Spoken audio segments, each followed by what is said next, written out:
Hello, hello, hello. Welcome to our weekly show inside the Finding True Love and Marriage Advice. Thank you so much for joining me today and welcome. Welcome to our program.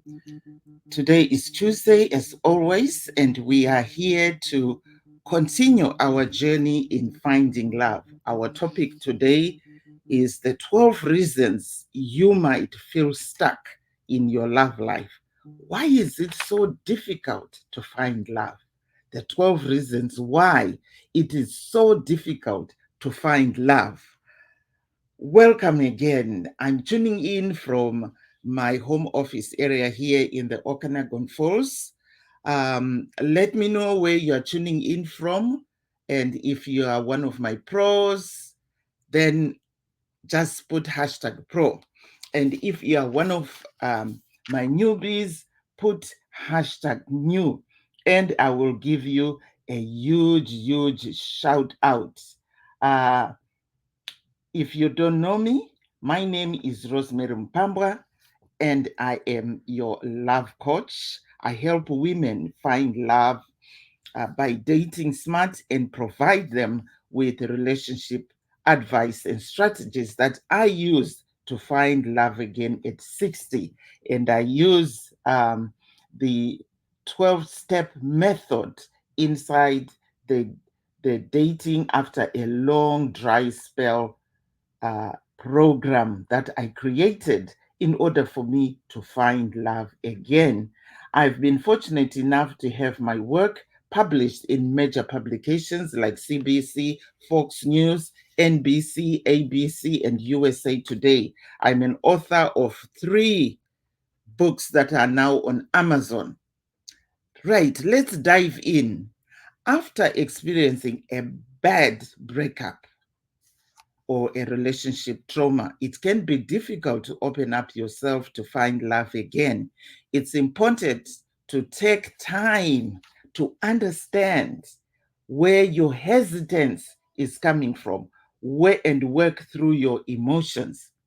Seek support from your friends, your family members, a coach, or even a therapist to help you heal through that and so that you can find love again. Remember that healing takes time and it's okay to take things slow and at your own pace.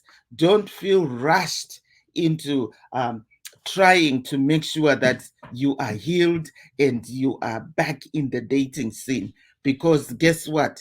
If you rush the healing process, it's going to backfire on you. You need to go through an authentic healing process. Right. So here are the steps. Number one, right? Number one is past relationships. If you've been hurt before, and if you are still feeling uh, like a victim, and if you are still continuing to ask, why did this happen? Yes, you might feel scared. Maybe your partner broke up with you unexpectedly, or you had to break up with your partner unexpectedly due to personal circumstances. So, looking for love after that deep hurt can be tough.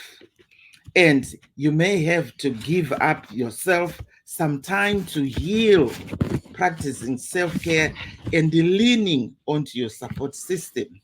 Number two, fear of the future, right? You might be worried about what if the new relationship is like the same one. When you meet someone new, you are never sure if it's going to go well or it's going to go sideways like before. So this might be a fear that you have, and is also called the fear of the unknown.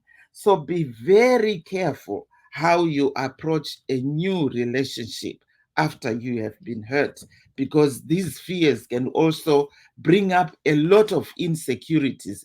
A great way to move past this block is simply to accept that some things are not in your control. some things are out of your control. Once you stop trying to dictate how everything in your life should go, you may feel open to find a new relationship with an unknown future. Number three, fear of commitment. Yes. After you have gone through a relationship that you think, you know what, this might end me in walking down the aisle, and then all of a sudden it ends. Yes, you will be scared of commitment because you are not really sure that this person is going to take me back to the old pain.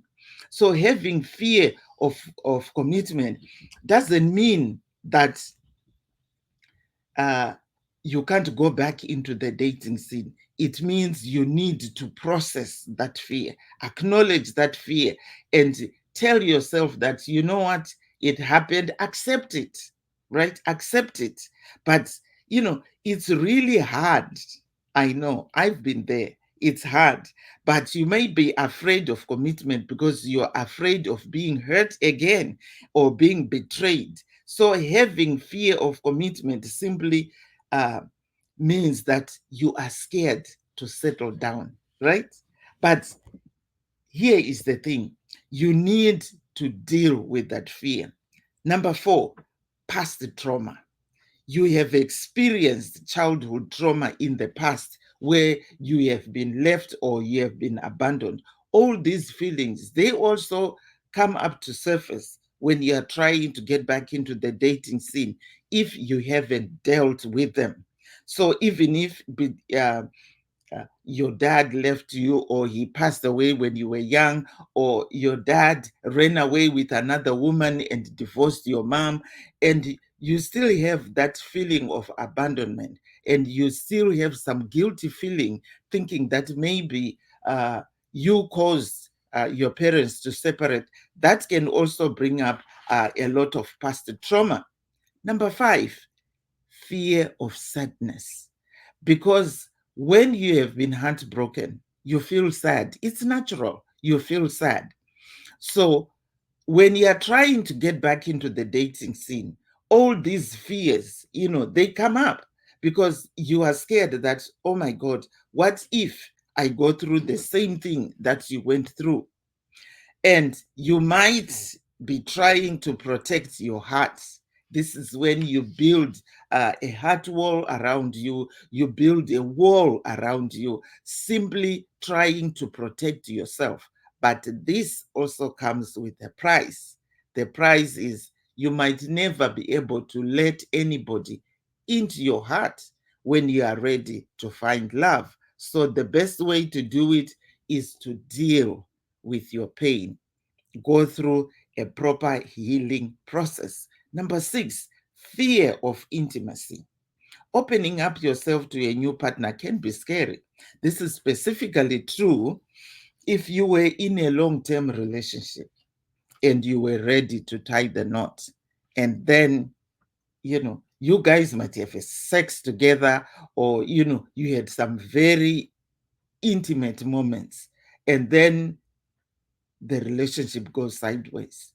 You are going to be scared of intimacy again because you think, oh my goodness, because for us women, everything is emotional. So when you kiss somebody, when you hug somebody, when you have sex with somebody, it's all emotions.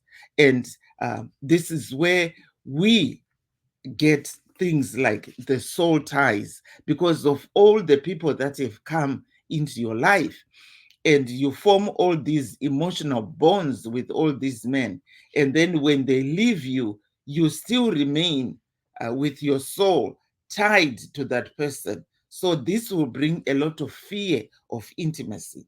Number seven, low self-esteem. Because when you have been crushed, your heart has been crushed, your self-esteem goes downwards, and you'll be so scared to fall in love again. You'll be so scared to get back into the dating scene. So our brains can trick us into thinking we aren't good enough for someone else. And this is the biggest culprit of causing low self-esteem. Low confidence can also come up um, on these losses. And most areas of our lives will become damaged because, when you lose confidence in yourself, when you lose uh, self-esteem, this is why, a lot of people slide into depression. They turn to drugs, they turn to drinking, or they turn into being workaholics, or they just withdraw from from people, social isolation. And this also causes a lot of scary feelings when you want to get back into the dating scene. Number 8, unavailable partners, right? You were in a long-term relationship and your partner was not present, or you are in a marriage and your partner was always away from you. This could be because he was traveling a lot with work, or maybe he was cheating, you know, going around with other women, giving his time to other women, but yourself. This also causes a lot a lot of fear into getting back into the dating scene. And you will feel stuck because you don't know how to process all these feelings and you don't know how to get back into finding love. So you may jump into relationships with emotionally unavailable partners simply because you just want to fill that void. And this isn't your fault. Some people simply have a habit of falling for people who aren't quite right for them simply because they want to just have somebody around them and they are scared of being alone. So breaking this cycle can also be hard. And this will also manifest fears into getting back into the dating scene again. Number 9, codependency. You would be worried about falling into the same trap because you were so dependent on your ex-partner to a point that you couldn't function without him. And when you guys break up, the big issue comes up because you're still so tied to that partner. Your life revolved around him. This is where I always tell my clients, be careful not to make your boyfriend or your husband your hobby. When he calls you for anything, you leave everything you're doing and you jump to his requests. Learn to be independent. Tell him that, you know what, today I'm busy, I'm doing this, I'm doing this. Also have your own circle of friends so that when you are not with your husband, get time off your husband, hang around with other women. This will also help you to boost your feminine energy, because even your husband, even though he also wants you to be around him, you need to have enough feminine energy, that softness that he's looking for, because every day he's hanging around other dudes. When he comes home, he wants to feel that softness in you. But if you are not hanging around other feminine energy, then where are you going to feed your feminine energy from? Where are you going to boost your feminine energy from? Right, fear of losing yourself. Sometimes you were going out, or you were married to a narcissist, um, so much so that you lost who you were because you were trying so hard to please your partner. This is also another biggest issue, because you have lost your identity. You don't know who you are. And the next thing is, you can't even think or do activities on your own without the permission from your partner. This also uh, uh, makes you feel very stuck because you don't know how to function on your own. Number 11, attachment issues, right? You can't feel attached anymore to anybody, or you get too attached too quickly. And then this, brings in a lot of fears because you are scared that, okay, what if I get too attached to this guy? Then what's going to happen when, we break up again? So being too attached or too unattached can make it tough to trust anybody. This is where trust issues emanate from. Perfectionism is the last one, right? You might want your next relationship to be extra perfect, but no relationship is perfect, my dear. This world is filled with um, imperfect people, and you, as well as a human being, you are not perfect. So how can you expect to find a perfect relationship? Nobody is perfect, and so for you to be so perfect, or for you to be looking for a perfect relationship, this can be an obstacle for you to get back into the dating scene or finding somebody to fall in love with. So that's all that I had for you today. And if you want a copy, and if you want more details about this document that we were going through, or this topic, send me a DM below, and then I will send you a PDF of the whole document with the full explanations and of how you can deal with this.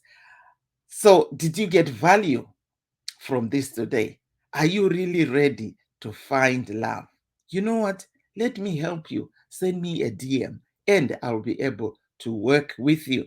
Set up a free self discovery session where we can go through your situation and find out exactly what's going on in your life.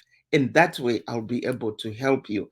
Thank you so much for joining me. You have a wonderful day. And remember to take care of yourself while you are finding love. Bye bye for now. See you next week.